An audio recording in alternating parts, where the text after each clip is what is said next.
App.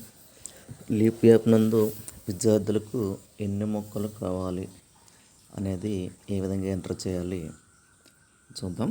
ముందుగా leap app open చేసి student పై click చేయాలి. ఆపార్ ఐడి లేదా పెన్ ఐడి విద్యార్థికి సంబంధించి వివరాలు దగ్గర పెట్టుకున్నట్లయితే ఈ ప్రక్రియ మనకి ఈజీగా ఉంటుంది. ముందుగా విద్యార్థి యొక్క ఆపార్ ఐడి ఎంటర్ చేయాలి. తర్వాత పెన్ ఐడి, ఆధార్ నంబరు,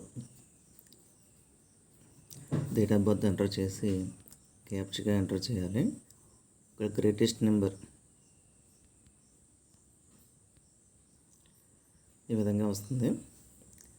మీరు స్క్రోల్ చేసినట్లయితే స్క్రీన్ అడుగున గ్రీన్ పాస్పోర్ట్ ఉంటుంది. ఇక్కడ క్లిక్ చేసి my plant enrolment, are you willing to plant, yes నొక్కండి. How many plants, next submit కొట్టాలి. ఈ విధంగా ఎంటర్ చేయవలసి ఉంటుంది. Okay, thank you.